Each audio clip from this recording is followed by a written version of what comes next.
न्याय फाउंडेशन, ये एक एनजीओ का नाम है। इस एनजीओ ने भारत में पतियों की हत्या और वैवाहिक जीवन से जुड़े विवादों पर पतियों की आत्महत्या से जुड़ी एक रिपोर्ट जारी की। रिपोर्ट जनवरी से जून के बीच मीडिया में छपी अखबार जो खबरें हैं उसके आधार पर बनाई गई थी। रिपोर्ट के मुताबिक साल 2026 के पहले 6 महीने के अंदर देश में इस तरह के 5 पत्नियों ने पतियों की हत्या की है और पतियों ने आत्महत्या की है 232 केसेस में। पत्नियों ने वैवाहिक जीवन में इतनी परेशानियां अलग अलग जगहों पर हुई कि कई जो पति थे उन्होंने आत्महत्याएं भी की हैं। लेकिन इस रिपोर्ट के मुताबिक इस साल पतियों की हत्या और वैवाहिक संबंधों से परेशान पतियों की आत्महत्या के केस ज्यादा सामने आए और ये बात हैरान करती है कि ज्यादातर मामलों में हत्या की वजह अवैध संबंध रहे हैं। एक्स्ट्रा मैरिटल संबंध भी एक वजह रहा। नेशनल क्राइम रिकॉर्ड्स ब्यूरो के मुताबिक साल 2024 में हत्या के करीब 27,000 मामले सामने आए, जिनमें करीब 1,411 केस में अवैध संबंध कारण रहा है। नमस्कार। आजच्या या विश्लेषणात आपण एका अत्यंत महत्त्वाच्या पण बऱ्याचदा किचकट वाटणाऱ्या विषयावर अगदी सोप्या भाषेत बोलणार आहोत। दिवाणी केस म्हणजे सिव्हिल केस कोर्टात दाखल करण्यापूर्वी काही अत्यंत शिस्तबद्ध आणि प्राथमिक पायऱ्या असतात। कोर्टाची पायरी चढण्याआधी कागदपत्रांची जी भक्कम पायाभरणी करावी लागते ना, ती नेमकी कशी असते हे आपण आज उलगडून पाहणार आहोत। चला तर मग या रंजक प्रक्रियेच्या खोलात जाऊया। बरं, पुढे जाण्याआधी एक मोठा गैरसमज दूर करूया। अनेकांना असं वाटतं की अन्याय झाला की थेट कोर्टात जायचं आणि न्यायाधीशांना सांगायचं माझ्यावर अन्याय झाला आहे, न्याय मिळायलाच हवा। पण वास्तवात चित्र अगदी वेगळं असतं। योग्य कागदपत्रे आणि कायदेशीर चौकटीशिवाय केवळ तोंडी मागणी करून कोर्टात कोणतीही केस उभी राहूच शकत नाही। केस दाखल करण्यासाठी एक अत्यंत पद्धतशीर आणि कायदेशीर रचना आवश्यक असते। तर आजच्या या सादरीकरणात आपण नेमक्या 5 गोष्टी समजून घेणार आहोत। दावा अर्ज म्हणजे काय, दाव्याचे मुख्य घटक, तथ्य विरुद्ध पुरावे, मालमत्ता आणि पैशांचे दावे, आणि शेवटी प्रत्यक्ष कोर्टात केस दाखल करण्याची संपूर्ण प्रक्रिया।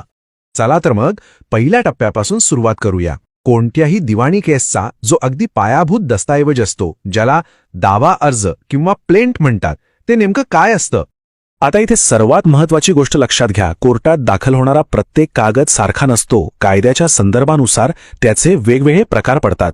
जसं की सामान्य दिवाणी दावा दाखल करायचा असेल तर प्लेंट म्हणजेच दावा अर्ज वापरला जातो। काही विशिष्ट प्रकरणांमध्ये जिथे नेहमीचा दावा दाखल होत नाही तिथे पेटिशन म्हणजेच याचिका दाखल केली जाते। आणि समजा आधीच एखादी केस सुरू आहे आणि त्या दरम्यान एखादा तातडीचा किंवा अंतरिम आदेश हवा असेल तर तिथे ॲप्लिकेशन म्हणजेच अर्ज करावा लागतो। आता हेच एका सोप्या उदाहरणाने समजून घेऊया। समजा एखाद्याच्या मालकीच्या जमिनीवर कोणीतरी अतिक्रमण केलंय आणि ते कायदेशीर मार्गाने हटवायचं आहे। अशा वेळी जो लेखी दस्तऐवज तयार करून न्यायालयात हक्क आणि दाव्याचा कायदेशीर आधार मांडला जातो त्यालाच प्लेंट असं म्हणतात। यात नुसतं अतिक्रमण झालंय असं सांगून चालत नाही, तर दाव्याची संपूर्ण आवश्यक तथ्ये मांडावी लागतात। आता आपण वळूया दुसऱ्या भागाकडे। या दाव्याचे मुख्य घटक नेमके कोणते असतात ते पाहूया। हे बघा, दावा अर्ज हे काही साधं पत्र नाही। सिव्हिल प्रोसिजर कोडच्या म्हणजेच सीपीसीच्या नियमांनुसार याला एक अत्यंत कडक कायदेशीर रचना असावी लागते। यात न्यायालयाचं नाव, पक्षकारांची सविस्तर माहिती, दावा निर्माण होण्याची कारणं, न्यायालयाचे अधिकार क्षेत्र, अपेक्षित असलेला दिलासा आणि दाव्याचे मूल्यांकन या सर्व गोष्टी असणं कायद्यानं अगदी बंधनकारक आहे। आता प्रश्न असा येतो की केस नक्की कोणत्या कोर्टात दाखल करायची? हे सगळं भौगोलिक आणि आर्थिक गणितावर अवलंबून असतं। मालमत्ता नेमकी कुठे आहे, घटना कुठे घडली, ज्याच्या विरुद्ध दावा आहे तो प्रतिवादी कुठे राहतो आणि दाव्याचे आर्थिक मूल्य किती आहे यावरून योग्य न्यायालयाचे अधिकार क्षेत्र करते। चुकीच्या कोर्टात केस दाखल केल्यास वेळ आणि पैसा दोन्ही वाया जाऊ शकतो। त्यामुळे हा टप्पा अतिशय महत्त्वाचा आहे। या संपूर्ण प्रक्रियेत 2 प्रमुख बाजू असतात। एक म्हणजे वादी, ज्याला इंग्रजीत प्लेंटिफ म्हणतात, जो केस दाखल करतो आणि ज्याचा हक्क बाधित झाला आहे, आणि दुसरा म्हणजे प्रतिवादी किंवा डिफेंडेंट, ज्याच्या विरुद्ध केस दाखल केली जाते। या दोघांचीही योग्य नावे आणि अचूक पत्ते देणं अत्यंत गरजेचं असतं। यात छोटीशी जरी चूक झाली तरी भविष्यात मोठ्या कायदेशीर अडचणी येऊ शकतात। कॉज ऑफ ॲक्शन ही संकल्पना समजून घेणं खूप रंजक आहे। आपण मगाशी पाहिलेल्या जमिनीच्या उदाहरणाकडे पुन्हा जाऊया। जमिनीवर अतिक्रमण झालं, अतिक्रमण करणाऱ्याला जायला सांगितलं पण त्यानं थेट नकार दिला। हा जो संपूर्ण घटनाक्रम आहे ना, ज्यामुळे हक्क बाधित झाला आणि नाईलाजानं कोर्टाची पायरी चढावी लागली, त्या विशिष्ट घटनेला कायदेशीर भाषेत कॉज ऑफ ॲक्शन असं म्हणतात।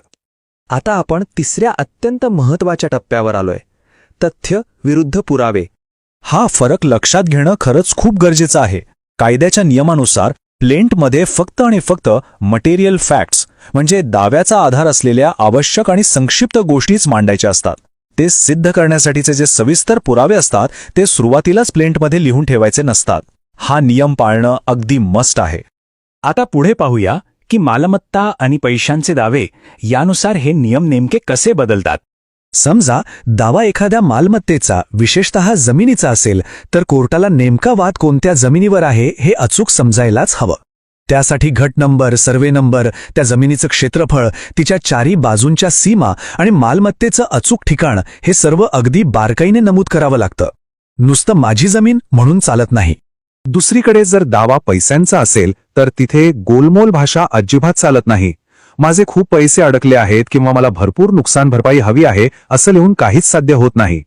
कायद्यानुसार अपेक्षित असलेली पैशांची नेमकी आणि अचूक रक्कम तिथे नमूद करणं अनिवार्य असतं. अर्थातच दाव्याला आधार देण्यासाठी योग्य कागदपत्रे जोडावी लागतात. यात खरेदी खत, 7/12, नोटीस, पावत्या किंवा बँक व्यवहाराचे तपशील येऊ शकतात. पण इथे एक अतिशय महत्त्वाची बाब म्हणजे फक्त कागदांचा गठ्ठा जोडून उपयोग नसतो. त्या प्रत्येक कागदपत्राचा दाव्यातील विशिष्ट मुद्द्याशी अगदी स्पष्ट आणि तर्कशुद्ध संबंध असायला हवा.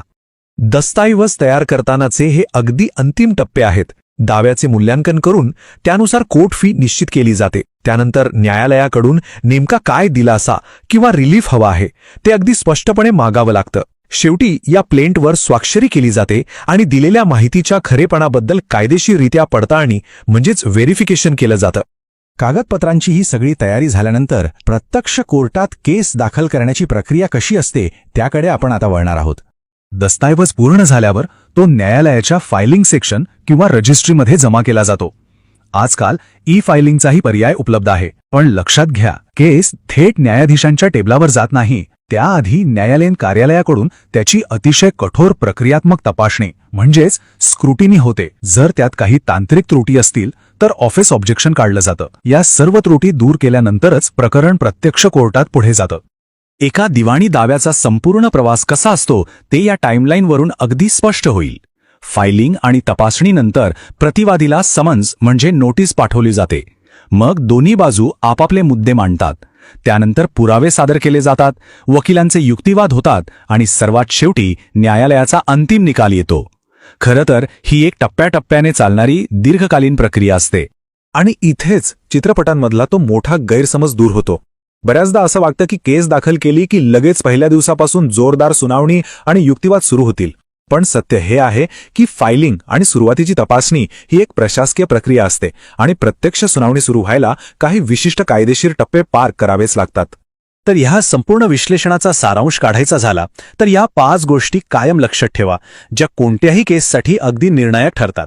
पहिली गोष्ट योग्य न्यायालय, दुसरी योग्य पक्षकार, तिसरी आवश्यक आणि स्पष्ट तथ्य, चौथी योग्य कागदपत्रे आणि कायदेशीर आधार आणि पाचवी सर्वात महत्त्वाची गोष्ट म्हणजे कोर्टाकडून मागितलेला सुस्पष्ट दिलासा किंवा रिलीफ. या सगळ्यावरून एक अतिशय महत्त्वाची गोष्ट शिकायला मिळते, ती म्हणजे एक चांगली प्लेंट म्हणजे शेकडो पाने भरलेली भली मोठी फाईल नव्हे.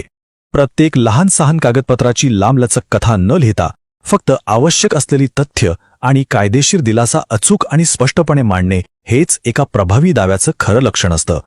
आता कागदपत्रांची तयारी आणि फायलिंग तर झाली, पण जेव्हा ही सर्व प्रक्रिया पार पडून प्रत्यक्ष कोर्टात पहिली तारीख पडते तेव्हा त्या पहिल्याच दिवशी कोर्टरूममध्ये नेमकं काय घडतं, न्यायाधीशांसमोर पहिली पायरी कशी असते, हा खरंच एक अत्यंत कुतूहल निर्माण करणारा प्रश्न आहे ज्याचा विचार आपण सर्वांनी करायला हवा. अच्छा, एफआईआर और एनसीआर में डिफरेंस क्या होता है?